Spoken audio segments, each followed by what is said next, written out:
Hello everyone, lunch করার পর ভাবলাম যে চলো সাউথ সিটি যাওয়া যাক। কারণ আজকে যেহেতু 25 ডিসেম্বর, এত তাড়াতাড়ি বাইরে যাব না। সবাই যাচ্ছে পার্ক স্ট্রিট, কিন্তু আমি যাচ্ছি সাউথ সিটিতে। কারণ যে কারণটার জন্য সাউথ সিটি যাচ্ছি সেটা হচ্ছে এই ভিড়টা এড়াতে যাচ্ছি। তাই ভাবলাম যে একটা পিসফুল জায়গা। কিন্তু এখানে এসে তো আমি অন্য ছবি দেখলাম, যে মারাত্মক ভিড় ছিল। তো প্রথমে ভাবলাম যে সাউথ সিটি স্ক্র্যাপইয়ার্ডে ঢুকবো, তো ওখানেও মারাত্মক ভিড় ছিল। সেজন্য এই সাউথ সিটির এই ক্যাফেটাতে এসেছি ডিনার করার জন্য।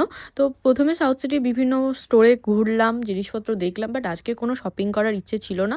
তো জাস্ট মোটামুটি উইন্ডো শপিং মোটামুটি দেখে কাটিয়ে দিলাম।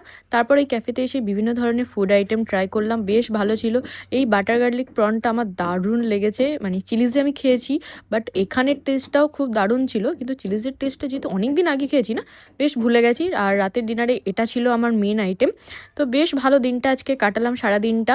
তো তোমরাও কিভাবে সেলিব্রেট করেছো এই দিনটা অবশ্যই জানিও। আর তারপর লাস্টে এই একটা ক্যাপেচিনোটা অর্ডার করলাম। তো মোটামুটি আজকের দিনটা আমার বেশ ভালোই কেটেছে, খুব সুন্দর কেটেছে। তোমরাও কিভাবে কাটিয়েছো অবশ্যই জানিও। টাটা।